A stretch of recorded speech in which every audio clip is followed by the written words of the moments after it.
નામ છે તમારું? મારું નામ મુકેશ વૈદ્ય અને ઘણા વર્ષોથી પત્રકારત્વમાં સંકળાયેલો છું.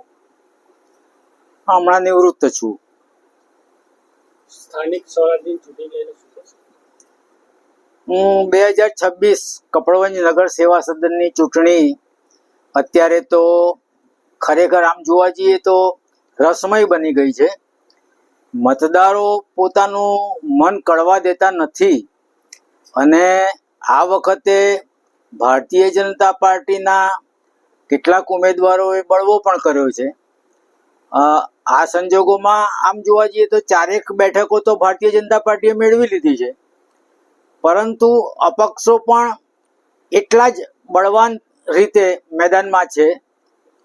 એટલે આ બધું જોતા ભારતીય જનતા પાર્ટી લગભગ માનો ને કે છેલ્લા 3-4 દાયકાથી તો પોતાની સત્તા મેળવે છે અહીંયા આગળ, પણ અપક્ષોના ટેકા વગર સત્તા બનતી નથી અને ભગવો લહેરાતો નથી. એ પણ નિર્વિવાદ સત્ય છે. આપણે આમ જોવા જઈએ તો વોર્ડ નંબર 2માં 4 સીટો અપક્ષ જ છે. ત્યાં ભારતીય જનતા પાર્ટીએ પોતાનો કોઈ ઉમેદવાર ઉતાર્યા નથી. તો સામે પક્ષે કોંગ્રેસ દર વખતે નથી ઉતારતી, પણ આ વખતે કોંગ્રેસ પણ મેદાનમાં છે.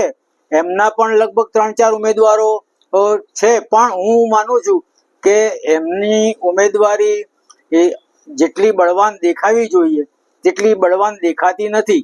અને એથી કરીને ભાજપ અને અપક્ષો વચ્ચેની જ રસાકસી રહેશે અને સત્તા મેળવવા માટે ભારતીય જનતા પાર્ટીએ અપક્ષોનો તો ટેકો લેવો જ પડશે. પણ એક એ પણ વાત છે કે પ્રદેશમાં જે અત્યારે આપણા અજયભાઈ બ્રહ્મભટ્ટ છે, તેમણે એક એવી પણ વાત મૂકી છે તેમના વક્તવ્યમાં કે આ વખતે અપક્ષોનો ટેકો નહીં લેવામાં આવે.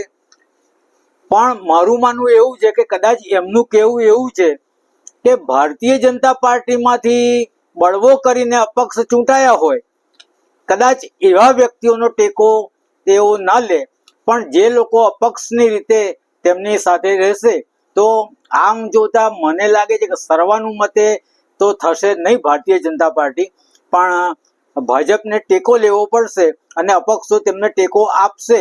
એ પણ વાત હકીકત છે.